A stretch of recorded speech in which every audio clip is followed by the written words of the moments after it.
Hello, everybody. Welcome to Cranes.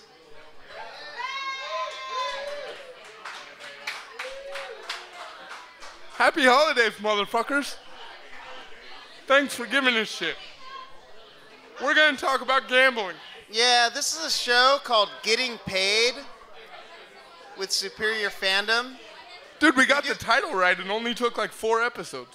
Yeah, no, we do a show about sports betting, and we wish to share our unsolicited gambling advice with you folks. So, What is it? It's week 14? week 15, actually, Week in the NFL. In the NFL. Shit. What's the first game you want to talk about this week, Jarrett? I wanted to talk about a game that we both wanted to talk about, the Cincy at Cleveland game. Gypsy, we'll get to the Patriots. Give us 5 minutes. We're going to get to the Patriots. Miami is playing the Patriots. We understand this. Yes, thank you very much. We're going to get to this later on. But right now, we're going to talk about Cincinnati at the Cleveland Browns. Now, This is a debut start for Johnny Football. I think, here's a quick fact for you folks out there who are not listening. Johnny Manziel is the second different quarterback for Cleveland to start for the Browns since they re-entered the league in 1999. The 22nd different quarterback. Cleveland has a big problem on all levels, on all accounts. Cleveland has a huge problem with just their entire organization in general. What's going on in Cleveland? they haven't won a championship since, what, like the 80s? Have they ever won a championship? Yeah, I think they did in the 80s. I think we need to call Cleveland Jeff on this one, but Yeah. maybe we'll save that for another time. What do you think, Joe, about this particular matchup against Cincinnati? I think you and I kind of have differing points of view. I think I'm taking Cincy plus 1.5 on this game. Yeah, this game's pretty much a pick'em. Right now, Cleveland is favored by 1.5, maybe, depending on the casino you go through. Otherwise, it's a pick'em. It's pretty close. Both of the teams are coming off of what I would consider really bad losses. Cleveland hung with Pittsburgh last week, and then they had an abysmal second half and ended up losing the game by 21. Then Cleveland ended up playing at home against Indianapolis and losing on the last play to the Colts after an Andrew Luck drive. And I think both of these teams are looking to rebound and make a statement going forward in the AFC North. I think both defenses are kind of mediocre, and I just expect Andy Dalton and AJ Green to make just enough plays to get by. And I don't think that Cleveland, led by Johnny Manziel, can necessarily do that. But I do believe that turnovers are going to play a big role in the game, and I think whoever limits their mistakes is going to be the team to come out on top in this one. I actually like Cleveland in this matchup.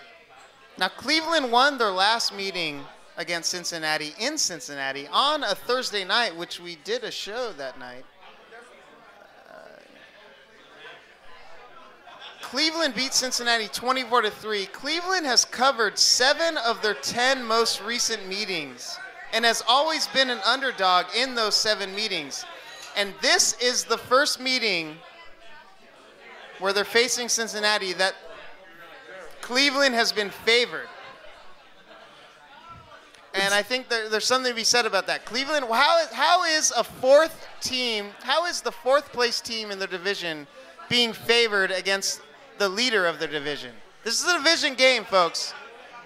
I think it just if you don't realize that. I think it just comes down to the fact that Cleveland has, first of all, the division is only separated by a game, top to bottom anyway. So the first to fourth, I don't think that's as big of a deal. You're looking at a game and a half difference anyway. And I think they're playing a little bit on home field. And, like, let's be honest, Cincinnati hasn't done anything necessarily to impress us on the offensive or defensive side of the ball. And the other thing also, you have to realize the people that make the lines in Vegas their job is to get equal play on both sides of the line to make it Right, fair. because it's all about, you want to get that big. I think there's going to be a large number of bets, of amateur bets placed on Cleveland in favor of Johnny Manziel, so I think that moved the line by a point or so either way. So you think the Johnny football factor has moved the line in this sense? So you, Yeah. interesting. But between that and home field, that's where I think you get the point. But I think it really is just basically a pick'em game, which is why I'm taking Cincinnati. He's taking Cincinnati. I might lean a little more towards Cleveland, but that's either near or there. Let's talk about Green Bay and Buffalo. I was having trouble with this one. It looks like you're leaning toward the favorite Green Bay -4.5 at Buffalo on the road. I am leaning a little bit more towards Green Bay. Did you know that Green Bay and Buffalo have played each other only 8 times in the regular season since 1988?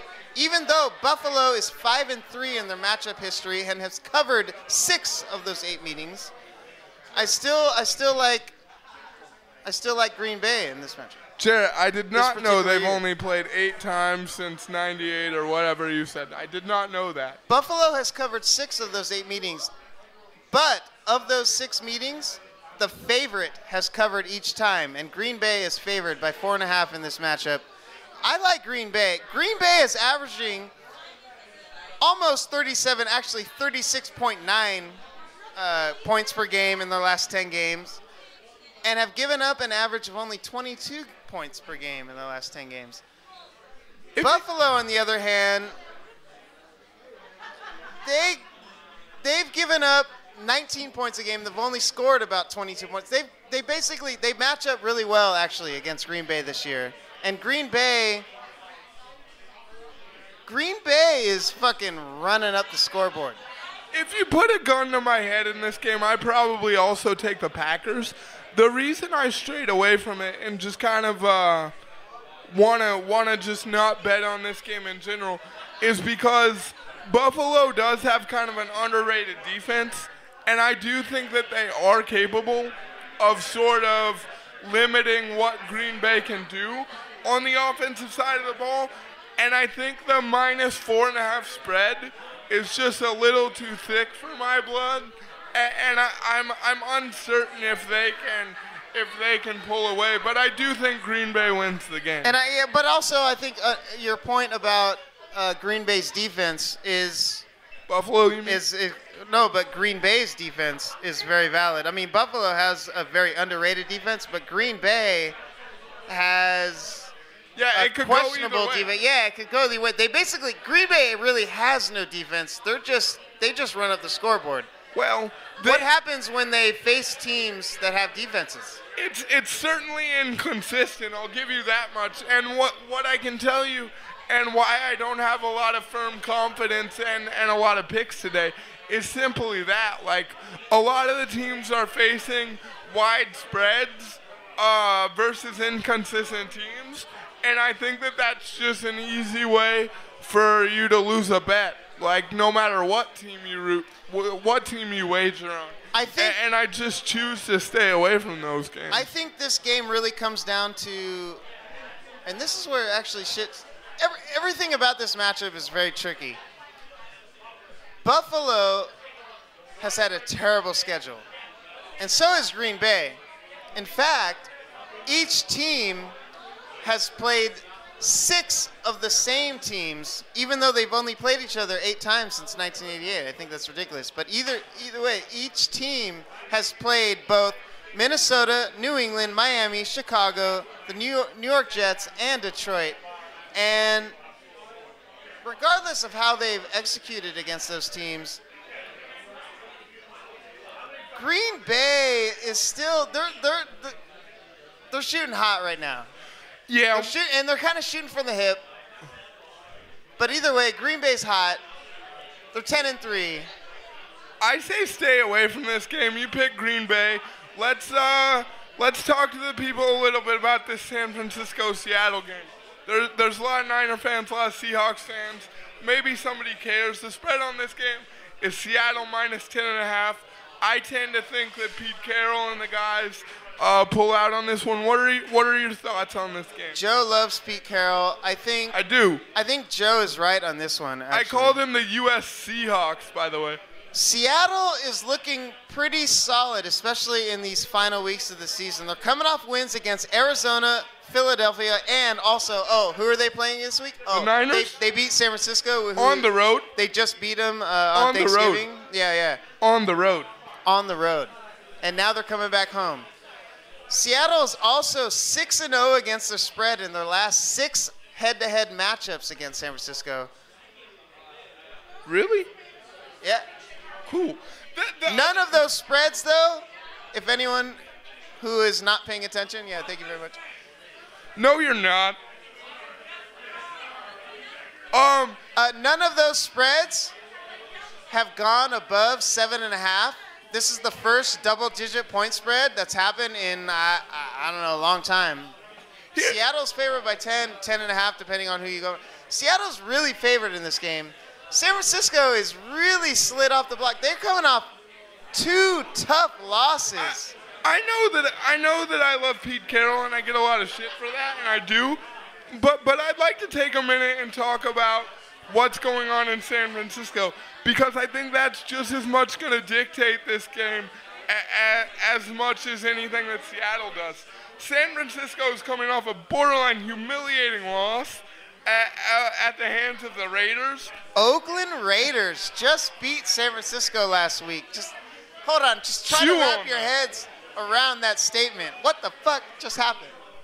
No, so that happened, and then you've got a bunch of turbulence around the San Francisco offense and their offensive coordinator, and a bunch of shit being talked about Jim Harbaugh not getting along with the front office. Yeah, it seems like the big talk is really centered around Jim Harbaugh. It's not really about like how are they going to finish their season. It's like what's going on with their whole organization. And I don't think you're going to get by a Seattle team in Seattle, which is one of the toughest places to play an NFL football game in the world. One of the loudest stadiums in the National Football League, I believe. In December, when Pete Carroll's got his Seahawks team like poised to make another run deep into January and February, I just don't see how the Niners keep this one close. Yeah, do you really think 10 points or 10.5? Do you think Seattle can really beat San Francisco by that much? Because that seems like a lot. They just beat Philadelphia 24-14. They just beat them by 10. And it's almost like the odds maker just going, oh, okay, yeah, we'll just let that shit ride in the next week. No, I think that's absolutely what's going on, not just with this game, but the week in general. I think there's just a lot of big spreads to kind of like even out the wagering on both sides, and I'm not necessarily super keen on this pick. Like if you're asking me my level of confidence, but I just, of the games this week, I am the most confident of this one to wager on. Here's the thing, though. When Seattle wins against San Francisco, they win pretty handily. In 2012, Seattle won by 29 points. The following season, in September of the next season, they won by 26 points. When they do it, they win. I think Seattle actually takes this. Yeah. Not just takes this, but actually covers that spread of 10 points. That's a big spread. What's the last one you want to talk about? Let's talk about Pittsburgh. Pittsburgh's playing Atlanta. -2. -2. These teams have only played each other 8 times as well. We talked about the game earlier. They've only played each other 8 times in the regular season since 1987. They have never met in December. Pittsburgh and Atlanta have never played each other in December, folks. But Pittsburgh has won 6 of those 8 meetings. Their most recent visit to Atlanta, however, was in 2006 when Michael Vick led the Falcons in an overtime win, beating the Steelers 41-38. Here's the thing. Both of these teams have been inconsistent all year, and are fighting for a playoff spot. This is a game though. Like who has been the more inconsistent team of the two? I think Atlanta's been the more inconsistent team. This is one where I think you just kind of gotta.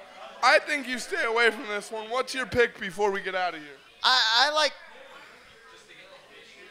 guess I like Pittsburgh. I mean, you're coming in with the league's second best passing attack against the worst overall passing defense. I mean, sure, they both light up the scoreboard, but Atlanta can really light up the scoreboard. Pittsburgh is a little sketchy on lighting the scoreboard, but they can do it when they need to do it. I say stay away from this one. You got Pittsburgh. Jarrett, tell them where they can find us. Let's thank the people for putting up with our shit for 20 minutes. Thank you for putting up with getting paid with Superior Fandom. We're going to be here every week until they kick us out. Yeah, every week until they kick us out. Right now we're here on Thursdays during the Thursday Night Football game, but as soon as football ends, we'll be here during basketball. We're going to bet on basketball. Joe, you wanted to you mentioned betting on basketball because you think those are the better picks. Cleveland's running hot right now. They probably lost tonight without LeBron, but I say Cleveland's running hot. I think you can also steal some bets on Oklahoma City. That's what I say at the moment. All right, so we'll see you guys next time. Check out superiorfandom.com, twitter.com/superiorfandom. We will see you next Thursday.